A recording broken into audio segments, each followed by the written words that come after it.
रायगड सम्राट अल्पावधीत लोकप्रिय ठरलेले रायगड सम्राट रयतेच्या सेवेसाठी सदैव पुढे। रायगड सम्राट राजकीय, सामाजिक, शैक्षणिक, शेतीविषयक अचूक बातम्यांसाठी रायगड सम्राट न्यूजला सबस्क्राईब करा। भाजप मोदी सरकारला प्रश्न विचारल्याने इंडिया आघाडीच्या 141 खासदार निलंबित केल्याने आज दिनांक 22 डिसेंबर रोजी पनवेल येथील छत्रपती शिवाजी महाराज चौकात मोदी सरकारचा इंडिया आघाडीच्या सर्व घटक पक्षाकडून जाहीर निषेध करण्यात आला।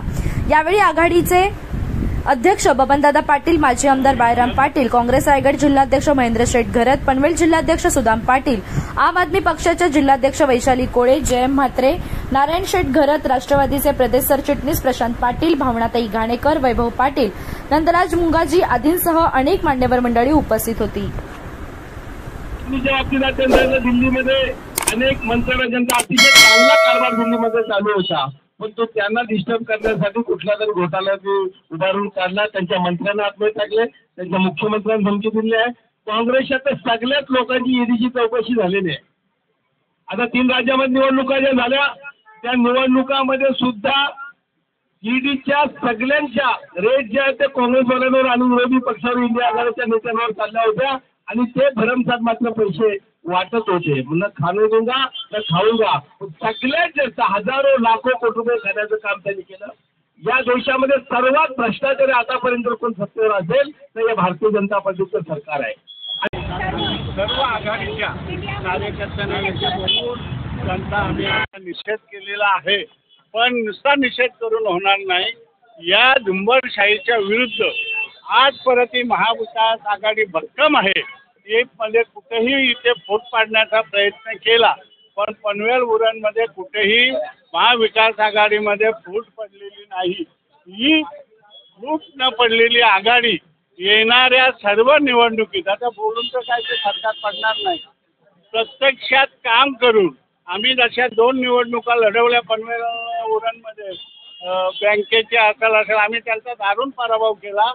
तोच सर्वांनी एकत्र येऊन आमची महाविकास आघाडीची आता बैठक बोलवतो मी 2-3 दिवसात, आणि पुढचा कार्यक्रम, ठोस कार्यक्रम या भाजप सरकारच्या विरुद्ध आखला जाईल। आणि त्या जोशाने, ते ज्या जोशाने आमच्यावर दडपशाही करतात, आम्ही विरोधक म्हणून त्याच जोशाने त्यांच्या विरोधात काम करू, एवढंच या निमित्ताने बोलतो। सामान्य लोकांसाठीच आहे आणि जे काय झाले 10 वर्षामध्ये जे काय बदल होत नाहीये, आणि आम्ही दिल्ली, पंजाबमध्ये जे बदल केले, दिल्ली, गुजरातमध्ये आमचा झेंडा फडकवलेला आहे, तसं आम्ही महाराष्ट्रामध्ये फडकवणार। आणि आम्ही आमच्या श्री केजरीवाल साहेबांनी जे आमची जिल्ह्यामध्ये आणि पंजाबमध्ये जी सुविधा दिली आहे, ती आम आदमीसाठी ही सुविधा आता आम्ही पुरवली जाणार आहोत।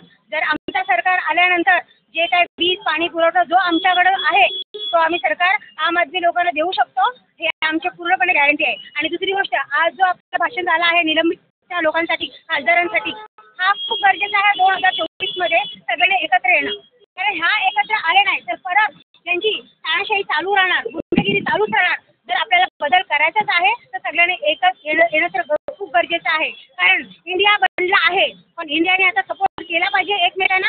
आणि तर युती झाली तर नक्कीच 2024च्या इलेक्शनमध्ये ही तानाशाही, गुंडगिरी बंद होईल भाजप सरकारचा आणि इंडिया जिंकून येणार। फक्त आज जसा निषेध केला आहे तशी एकत्रपणा येणं गरजेचं आहे। जय हिंद, जय महाराष्ट्र। पनवेल उरण इंडिया आघाडीच्या वतीनं देशामध्ये जे 2 माणसांचं सरकार कार्यरत आहे आणि जे ह्या देशाचे लोकशाहीच्या ठिकऱ्या उडवत आहे, त्या सरकारचा निषेध करण्यासाठी आणि 147 खासदार ज्यांचं निलंबन केलेलं आहे त्यांना पाठबळ दर्शवण्यासाठी आम्ही मंडळी एकत्र आलेलो आहोत।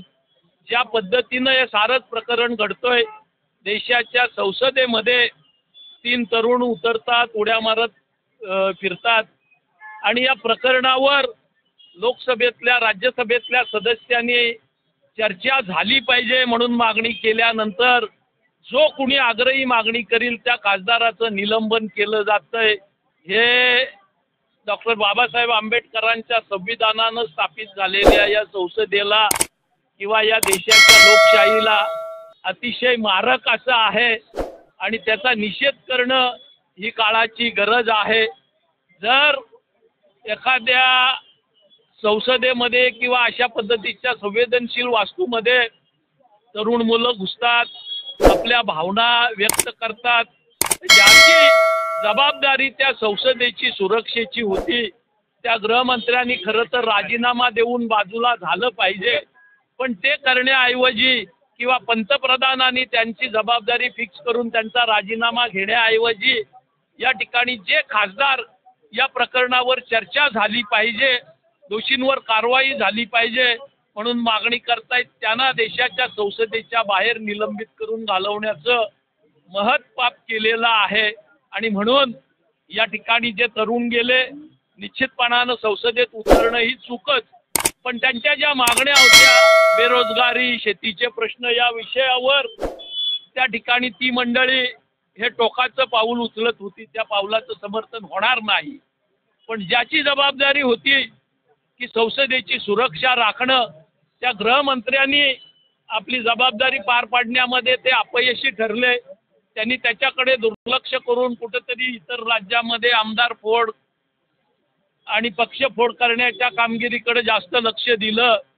हे होत असताना त्यांची नैतिक आणि घटनात्मक जबाबदारी जी होती ती त्यांना पार पाडता आली नाही.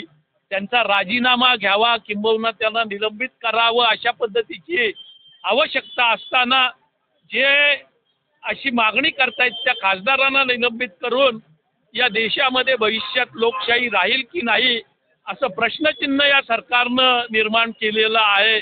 या साऱ्याचाच निषेध करण्यासाठी आम्ही या ठिकाणी एकत्र जमलेलो आहोत.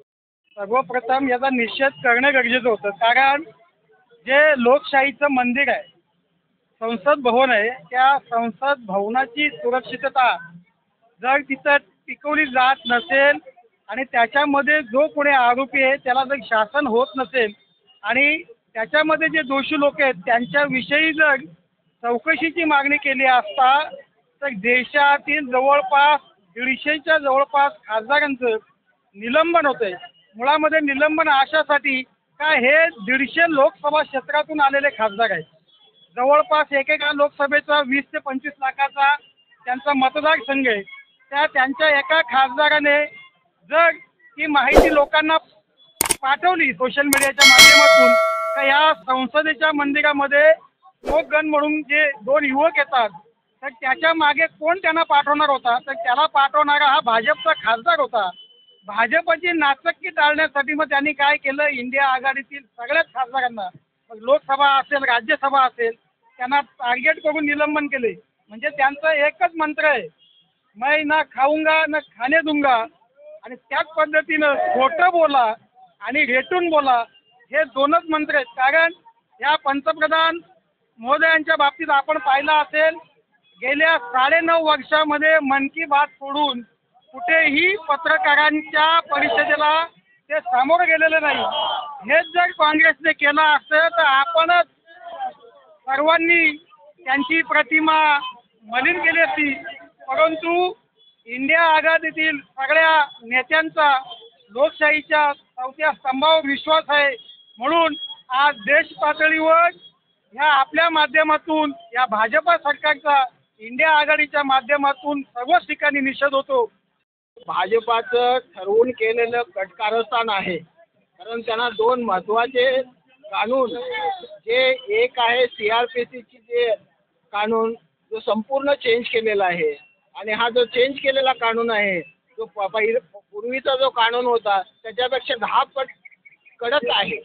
दुसरं चीफ इलेक्शन कमिशन यांना कसं नेमणं, याच्यामध्ये त्यांनी चीफ जस्टिस ऑफ इंडिया हे एक मेंबर होता कमिटीचे होते, त्यांनाकडून त्यांनी आपल्याच पक्षाचा एक मंत्री त्या कमिटीमध्ये आणलेला आहे.